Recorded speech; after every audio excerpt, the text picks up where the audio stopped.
Hello నమస్తే, welcome to our channel. ఈ రోజు నాతో పాటు ప్రముఖ సీనియర్ జర్నలిస్ట్ దుర్గా వడ్లమాని గారు ఉన్నారు. మేడంతో మాట్లాడదాం. నమస్తే మేడం. నమస్తే అండి. మేడం, సోషల్ మీడియా ప్రేమ మోజులో పడి అంటే ఎంత ఘాతుకానికి పాల్పడుతున్నారంటే, అంటే విషయాలు కొన్ని మనకు తెలుస్తూ ఉంటే రక్తం మరిగిపోతుంటుంది. అంటే ఇప్పుడు జరిగిన ఘటన కూడా నేను మీతో చెప్పడానికి కూడా అసహ్యంగా ఉంది. ఫస్ట్ ఆఫ్ ఆల్ అయితే అంటే బెంగళూరులో జరిగిన ఒక ఘటన వెలుగులోకి వచ్చింది. ఒక కూతురు ఒక తల్లి మీద, అంటే అది అసలు చెప్పడం కంటే అసలు మీరు చెప్తేనే బాగుంటుంది. నాకు చెప్పడానికి కూడా చాలా ఇబ్బందిగా ఉందండి. కానీ ఇవి ప్రజలకు తెలియాలి కాబట్టి చెప్పడం తప్ప ఇంత దరిద్రం ఇలాంటివన్నీ మనం మాట్లాడాల్సి రావడం బాధాకరంగా ఉంది. ఎందుకంటే ఒక అమ్మాయి BBA చదువుతోంది. ఇద్దరు అమ్మాయిలు వాళ్ళు బెంగళూరులో ఉంటారండి. పెద్ద కూతురికి ఒక ఫోన్ కొనిచ్చారు లాస్ట్ ఇయర్. అంటే ఇప్పుడు మన ఇక్కడ ఒక్క పాయింట్ మాత్రం ఏం చెప్పాలంటే, ప్రభుత్వాలు 21 ఏళ్ళు వచ్చే వరకు ఫోన్ బ్యాన్ చేయాలా?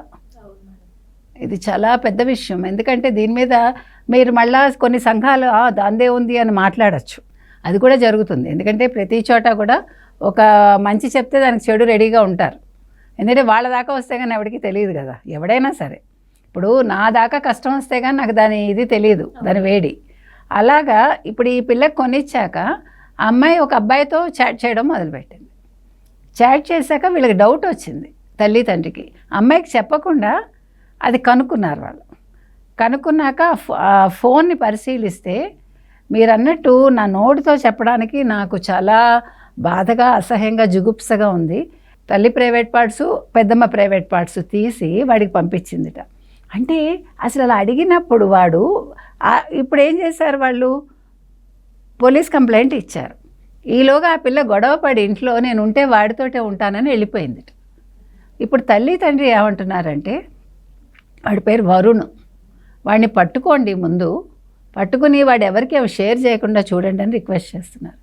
ఇక్కడ ఇంకొక విషయం ఏంటంటే, అంటే అమ్మాయిలు తెలివి తక్కువ అనుకోవాలా, మోజులో పడుతున్నారు అనుకోవాలా, బుద్ధి లేకుండా ఉన్నారనుకోవాలా? ఎందుకంటే వాడు అడిగట వాళ్ళ ఫోటోలు తీసి నాకు పెట్టాను, ఆ ఫోటోలు అన్నప్పుడు ఈ పిల్ల ఏం చేయాలి? తల్లిదండ్రికి చెప్పాలిగా, అమ్మ ఇలా నేను తప్పు చేశాను, ఒకటి ప్రేమించాను, నేను ఒకటితో ప్రేమించిందో లేదో మనకు తెలీదు, ఒకటితో మాట్లాడుతున్నాను, వాడు ఇలా అడిగాడు అని చెప్పాలి కదా.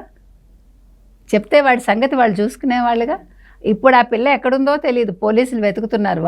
వాడితో ఉందా లేదా, అసలు వాడు వాడుకుని వదిలేశాడా ఏమో తెలియదు. మన ఇప్పుడు ఎలా ఉందంటేనండి పరిస్థితి, అడిగిన వాడు ఇంక వాడుకుండా ఉంటాడు కదా.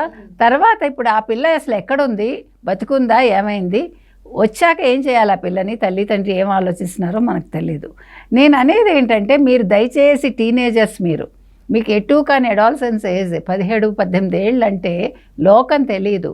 వాడు అడిగాడు కాబట్టి వాడి మోజులో ఇది ఇస్తే వాడు నాతో ప్రేమగా ఉంటాడు అనుకుంటే ఇంతకంట నీచ నికృష్ట ఆలోచన ఇంకోటి ఉండదు, ఇంతకంటే దౌర్భాగ్యం ఉండదండి. దయచేసి మన అమ్మాయిలకి చెప్తున్నాము, మీరు ఇలాంటి పనులు చేయకండి. మీరు ఎవరినైనా ప్రేమిస్తే, మనం మొన్న కూడా చెప్పాం, ముందు ఆర్థికంగా మీరు పుంజుకోండి. ఆర్థికంగా మీ కాళ్ళ మీద మీరు నిలదొక్కున్నాక అప్పటికి మీకు ఒక మెచ్యూరిటీ వస్తుంది. వచ్చాక వాడిది నిజమైన ప్రేమ కాదో పరీక్షించాక అప్పుడు పెళ్లి వరకు వెళ్ళండి. ఈలోగా వాడిని కలవకండి, ఇష్టం ఉంచుకోండి. అది నేను తప్పని అంటల్లా.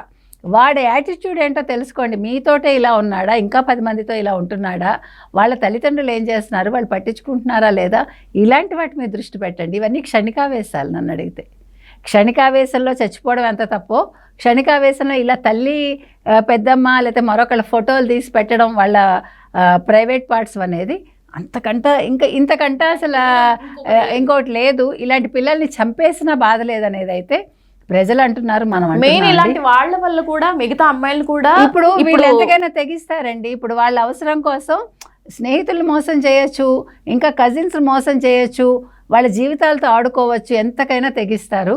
కాబట్టి ఇలాంటి వాళ్ళ కౌన్సిలింగ్ ఇవ్వాలా, వీళ్ళని ఏం చేయాలి, జైల్లో పెట్టాలా, లేదు చంపేయాలా అనేది వాళ్ళ తల్లిదండ్రులు డిసైడ్ చేస్తే బాగుంటుంది.